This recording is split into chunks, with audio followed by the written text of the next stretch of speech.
ನಮಸ್ಕಾರ. ಯೂಟ್ಯೂಬ್ ಚಾನಲ್ಗೆ ಸ್ವಾಗತ. ನಾನೀಗ ಹಾಗಲಕಾಯಿ ಗೊಜ್ಜು ಮಾಡೋದನ್ನು ಹೇಳ್ತೀನಿ. ಇದಕ್ಕೆ ಬೇಕಾಗಿರೋ ಸಾಮಾನುಗಳನ್ನ ರೆಡಿ ಇಟ್ಕೊಂಡಿದ್ದೀನಿ. ನಾನು ಒಂದು 1/4 kg ಹಾಗಲಕಾಯಿನ ಉಪ್ಪಿನ ನೀರಲ್ಲಿ ತೊಳೆದು ರೆಡಿ ಮಾಡಿ ಇಟ್ಕೊಂಡಿದ್ದೀನಿ. ಆಮೇಲೆ ಈರುಳ್ಳಿ ತೊಗೊಂಡಿದ್ದೀನಿ 4.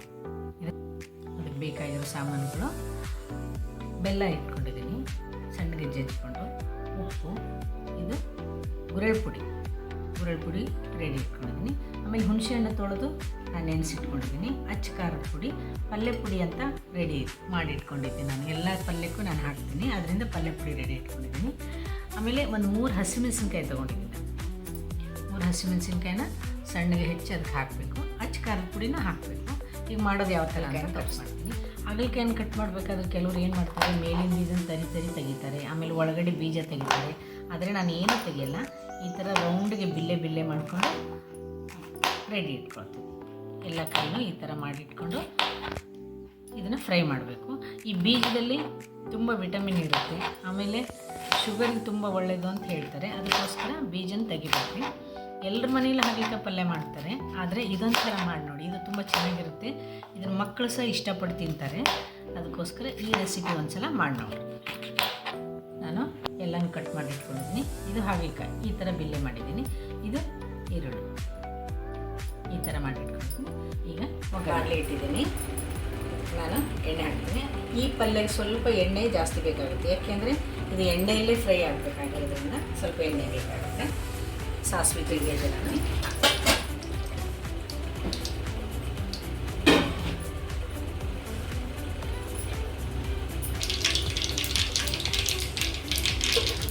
ಸಾಸಿವೆ ತೆಗೆದು ಸಿಗ್ತಾ ಇದೆ. ನಾನು ಕರ್ಬೇವಿನ ಸೊಪ್ಪು ಈಗ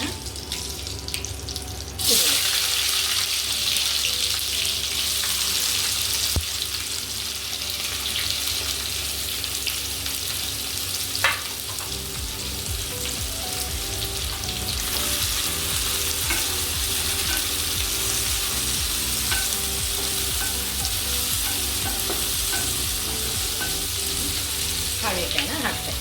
ಪೀಸ್ ಮಾಡಿಟ್ಟಿರೋ ಹಾಗಲಕಾಯಿನೆಲ್ಲ ನಾವಿಟ್ಟು ಇದು ಸಿಮ್ಮಲ್ಲೇ ಹಾಕಿ. ಜಾಸ್ತಿ ಉರಿ ಜಾಸ್ತಿ ಮಾಡಿದರೆ ಎಲ್ಲ ಸೀದ್ ಹೋಗುತ್ತೆ. ಅದಕ್ಕೆ ಸಿಮ್ಮಲ್ಲಿ ಇಟ್ಕೊಂಡೇ ಮಾಡಬೇಕು. ಚೆನ್ನಾಗಿ ಹದವಾಗಿ ಬೇಯುತ್ತೆ. ಸ್ವಲ್ಪ ಲೇಟ್ ಆಗುತ್ತೆ. ಇದೆಲ್ಲ ಫ್ರೈ ಆಗೋದು ಪಲ್ಯ ರೆಡಿ ಆಗಬೇಕಂದ್ರೆ ಸ್ವಲ್ಪ ಟೈಮ್ ತೊಗೊಳುತ್ತೆ. ಒಂದು 1/4 ಗಂಟೆ ಆಗುತ್ತೆ. ನಿಧಾನವಾಗಿ ಮಾಡಬೇಕು. ಉಪ್ಪು ಹಾಕ್ತಾಯಿದ್ದೀನಿ, ರುಚಿಗೆ ತಕ್ಕಷ್ಟು ಉಪ್ಪು.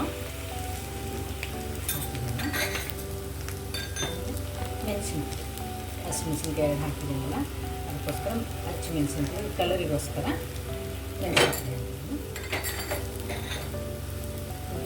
ಗುರೆಳ್ ಪುಡಿ, ಇದು ಕಹಿನ ಮತ್ತು ಖಾರನ ಅವಾಯ್ಡ್ ಮಾಡುತ್ತೆ, ಪಲ್ಯನೂ ಟೇಸ್ಟ್ ಆಗುತ್ತೆ. ಮತ್ತು ಗುರೆಳ್ ಪುಡಿ ಹಾಕ್ತೀನಿ. ಪಲ್ಯ ಪುಡಿ ಹಾಕ್ತಾಯಿದ್ದೀನಿ.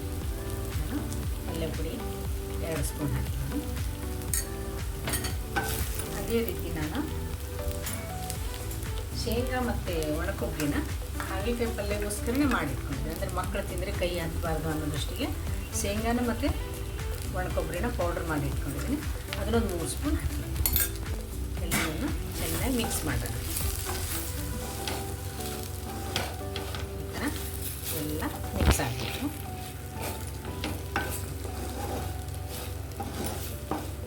ಈ ಥರ ಎಲ್ಲ ಮಿಕ್ಸ್ ಆದಮೇಲೆ ಇದಕ್ಕೆ ನಾನು ಹುಣಸೆಹಣ್ಣು ನೆನೆಸಿಟ್ಕೊಂಡಿದ್ನಲ್ಲ, ಅದನ್ನು ಸ್ವಲ್ಪ ಹಾಕಿ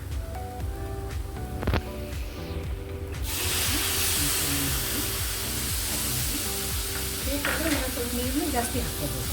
ಆದರೆ ಆ ನೀರೆಲ್ಲ ಫ್ರೈ ಆಗೋದನ್ನು ನಾವು ಮಾಡ್ತಿರ್ಬೇಕು. ಹಾಗಂತ ಹುಣಸೆ ನೀರನ್ನು ಜಾಸ್ತಿನೂ ಹಾಕಿಲ್ಲ. ಬೆಲ್ಲ ಹಾಕ್ತಾಯಿದ್ದೀನಿ.